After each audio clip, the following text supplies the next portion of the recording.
Nu ir atėjo skaudžiausia dalis, galvojau, pasiliksiu seną stogą, neišeina seno stogo pasilikti, visi meistrai atkalbinėja, bus haltūra, sako, pradės tą seną stogą tau leisti per kažkurį šiferį tą seną. Viskas, sako, papuoliai. Tutis mano tokia, apsišildyti stogą, sutvirtinti jį iš vidaus, kai kur balkių dakalti, kai kur toks bus restauracinis darbas stogo, pusiau naujas stogas. Nusijims šitas senas šiferis. Ir aš žmonių dabar prašau, žmonės, man reikės seno šiferio. Man reikia seno šiferio vienos bangos seno šiferio, kad bangos vienodai eitų. Gal pa žmonės ir kažkur tvarte stovi. Nupirkčiau žmonės seno šiferio, būt geriau, kad nuo 86 metų. Dabar pakelsiu šumą su šiferiu. Visą laiką šiferis buvo ant mūsų stogų. Piktadariai mus apgavo su šiferiu, pasakė, kad ten avbestas, te įsigando, pradėjo gazdinti. Taigi seniau nieks negazdino su tą avbestu.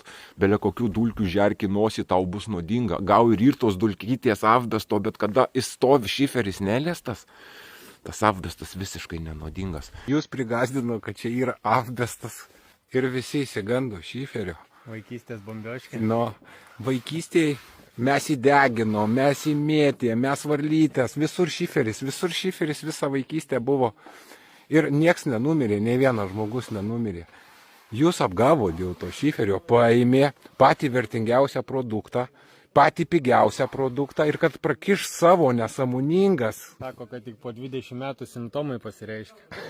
Taip rimtai sako. Dulkės gal ir jo nuodingos, aš tikiu.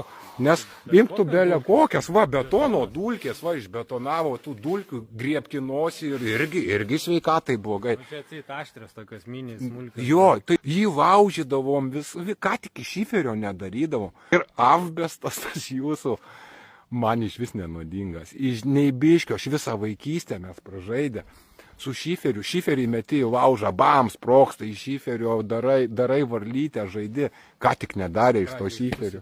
Jo, susitrupinį prispardai, kad jo daugiau būtų. Ir kaip trupindavom su koja, nei vienas vaikas nenumirė, net nebuvo minčių, kad jis nuodingas. Jūs mažiau klausykit tų televizorių, mažiau klausykit tų mokslininkų, TV3 žinių vedėjų ir tada jūs laimingiau gyvensit žmonės. Ir apgauti ne seni žmonės, o tie jaunikliai. Seni žmonės žino, kad čia jau ilgaamžiškumo produktas, jokios žalos sveikatai neneša. Tema kita. Tadariai nekenčia šiferio, kad jisai pigus, ilgaamžiškas ir jisai atspindi 5G, atspindi visus spinduliavimus. Jis atspindi 5G elektromagnetinius spinduliavimus. Ir jei tu nori namo ramaus, jei tu nori energijų ramių namie, šiferis nuimtų visą elektromagnetinį spinduliavimą. Ką 5G bokštai spinduliuoja, ką va tie chimtreilai išpurkšti 5G antenom valdoma ir mūsų elektromagnetinės bangos.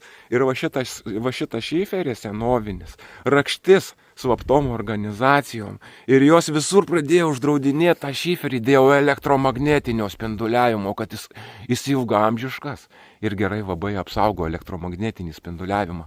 Dabar elektromagnetinį spinduliavimą, jei aš noriu ramių namų namie, man ir 2 būdai, kaip apsisaugoti namus nuo elektromagnetinio spinduliavimo. Tai senas šiferis 86 metų. Jisai eina čiučiut storesnis nei dabartinis. Ir va tas storumas grinai apsaugo nuo elektromagnetinių bangų. Jis ilgaamžiškas labai. Toliau, galima daryti ant stogo žalią veją. Norvegiški namai, žali stogai vadinasi, pasidomėkit žmonės. Nusiima konstrukciją ir užsideda velieną, užsideda durpės. Į tarpus gauna žemės tave šildo, norvegai nekvailė, norvegai kaip žiemo šaltos apsišildo su tais stogais. Reiškia, žemė tave šildo ir žemė tave saugo nuo elektromagnetinių bangų. Tu užsėjai standžią žolę ant stogo ir ta žaluma neleidžia pranykti elektromagnetiniam bangom. Tada namie irgi ramybė būtų. Tai 2 būdai saugotis nuo elektromagnetinių bangų. Šiferis ir žalias stogas. Žalias stogas užmušinėja elektromagnetinės bangas. Kanapės storis užmušinėja elektromagnetinės bangas. Aš noriu ramaus namo, aš noriu, kad namie būtų energetika puikiai. Suprantat, aš noriu, kad 5G ryšių nevaldytų mano pasąmonės. Aš už tai ir bėgu iš to miesto, kad gaudyti harmoniją, gamtoj susiliet su viskuo ir kad kažkokios bangos nelystų į mano smegenis. Suprantat? Ne visi supras šitus dalykus. Žinot, kas yra 5G elektromagnetinės bangos mūsų protėvių technologijos, jos nuslėptos ir vėl mums duotos. Ir jos duotos kontroliuot pasąmonę. Ir va matot, ten chemtrailiukas birstelėjo. Jis išbarsto sunkius metalus, paskirsto 5G antenos. 5G anteną technologiją į pasąmonę įvaldyti. Taip, kad man reikia šiferio, seno žmonės šiferio, reikia avbestinio seno šiferio. Aš lukštais vėl uždengsiu stogelį gražiai, mes šitą nulupsim, man reikės naujo šiferiuko. Taip, kad žmonės parašykit, nupirksiu, tą šiferį susitarsim kainą, viską, pas kitus stovi ten, pas kitus stovi be reikalo, tai aš nupirksiu ir naudosiu jį gyvenime žmonės. Ir užsidėsiu tą stogą, jei bus šiferis biški nekoks, aš jį nusiplausiu, susitvirtinsiu ir vėl naujų šiferių užbrėšiu savo stogą. Tai va toks planas, gerieji žmonės, juk be jūsų tas namas net nesivystytų. Deja, tų video visų meistrus atradau, viską atradau. Šiaip būčiau, jei ne šitie vidosai, aš nežinau, kaip tą namą būčiau pasistatęs, žinokit. Kad statyti namą reikia krūvos meistrų. Ir meistrai turi būti geri, o geri meistrai po pusmetį į priekį visi užimti. Taip, kad žinokit, čia nepaprastas reikalas restauruoti namą.